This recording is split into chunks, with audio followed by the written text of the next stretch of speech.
Films and photographs are what introduced us to the famous earthworks of the American Southwest.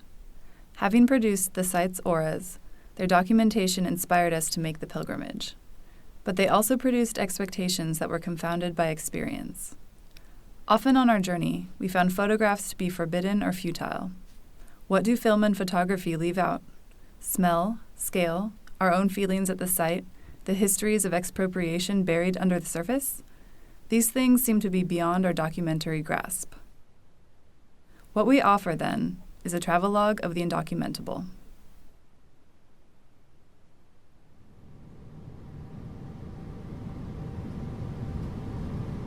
The sheer flatness of the Great Salt Lake that greeted us from the plain, utterly flat, deadly flat, was sensory deprivation.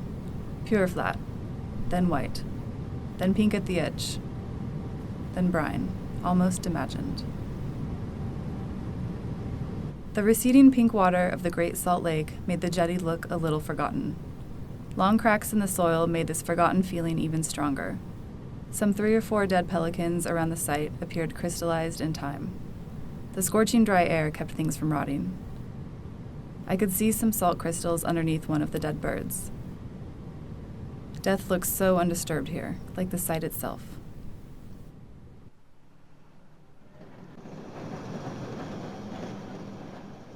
From the spiral jetty to the sun tunnels, it was 116 miles of nothing, repetitive stretches of brown and green.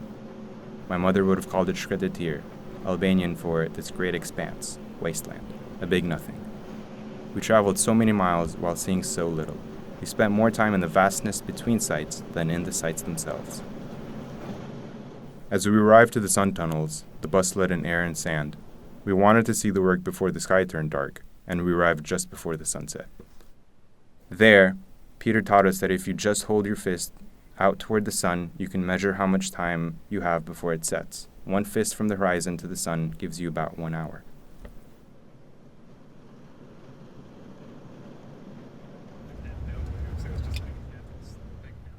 Driving to Double Negative, I kept envisioning a particular image, a photograph of an artist I worked for, taken 2 decades earlier, moments after he ignited a handheld explosive, forming a small mushroom cloud in the air.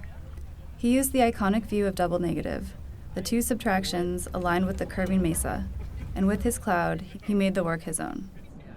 I decided to do the same. Rainar agreed to take the photograph, though this was the only thing that went my way. I was without a stockpile of firecrackers and gunpowder. Forced to improvise, I decided to set a small fire. Though I had flipped through pages and pages of archival photographs documenting the many trials of this project, nothing prepared me for the wind. I had never thought of Double Negative as a place, but rather always as an image. The wind put out the fires I tried to light, indifferent to my ambition and will. By the time I stood at the exact spot where my boss had created the image, the sky had turned cloudy and purple. The wind was so strong, I was afraid that I would blow into the void.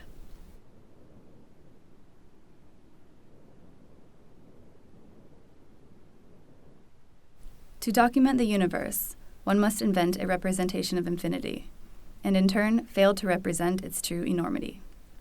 It is impossible to directly capture the very large array, much as VLA's own attempt to visualize the universe is merely a highly mediated translation of radio signals into images.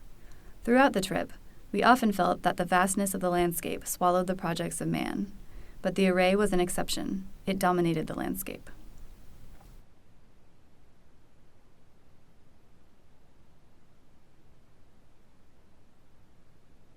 It's not as if we could have captured the missile launch we accidentally witnessed when we visited White Sands Missile Range. It happened too quickly. It was too awesome. Nor the somber weight of Trinity Site, where the first nuclear weapon was detonated. Anyway, no photographs were allowed. The activity there was confidential and governmental. There was one exception, though. The oryx, an antelope species native to Africa, but imported to New Mexico to increase game tourism. They now thrive in White Sands, a landscape characterized by desolation and destruction. The oryxes punctuated moments of mourning, moments of the technological sublime, and moments of trepidation as our bodies encountered remnants of a nuclear explosion.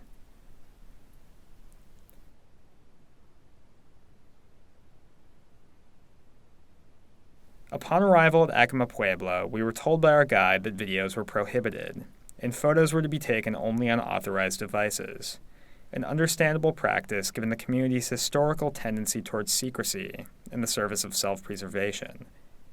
We were surprised, though, when Rainar, having just pulled out a pen and notebook, was informed that writing, too, was forbidden.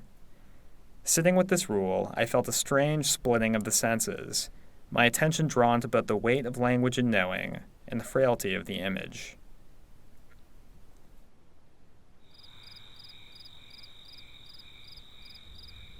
I hadn't realized that Lightning Field encompassed such a vast area. 400 stainless steel poles measuring 1 mile by 1 kilometer. The poles could only be seen frontally, from the horizontal. But what did Lightning Field look like from above? Did its razor-sharp points recede into the air at a certain height, render the silvery grid invisible? Imagine a nocturnal flash, and then, for an instant, all of it illuminated in plain sight. The occasional Blackfoot daisy bloomed in front of Di Maria's techno-sculptures. Hares and jackrabbits nibbled from low shrubs, leaping with sprigs in their mouths. Photoenergy, the catalyst which transforms sunlight into sugar, is the same element which allows Lightning Field to be captured on film, a treat.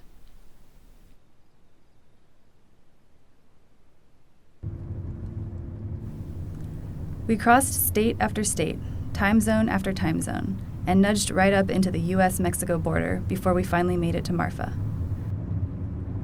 We befriended strangers at Prada Marfa as we took turns photographing one another. It's only so isolated, apparently.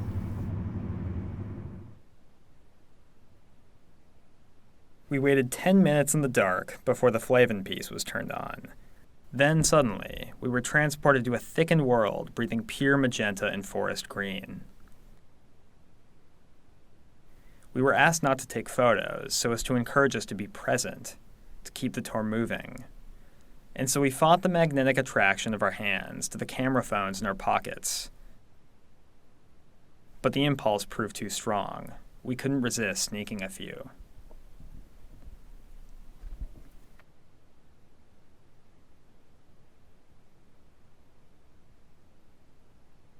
The Block. A portion of Donald Judd's 60,340 acres of Texan land, full of countless meticulously arranged objects. We were constantly reminded of this as we strolled through beautifully staged rooms that served as the backdrop to Donald Judd's life. Though its scale and obsessive knolling may suggest otherwise, the space is intimate. Subtle misalignments of the objects are evocative of this potential for life, for entropy. The tools helped us imagine what Judd used to do here, how he used to live here.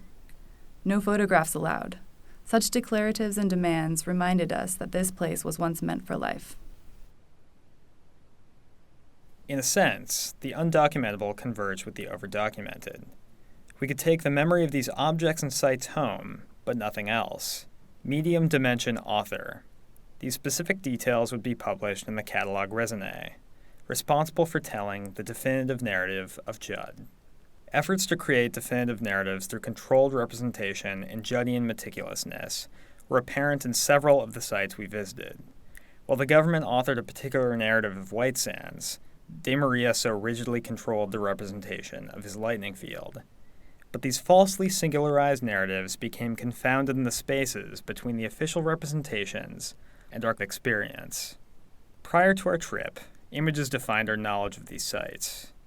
Selected images controlled the reception, meaning, and representation of these works. But on site, we were unable to deny their material spatial significance, the uncontextualized object swallowed by the messy and complicated histories and landscapes, which were so easily pushed to the background in editorials and artist statements. Here, it was plain to see that the efforts to control reception, meaning, and representation were futile,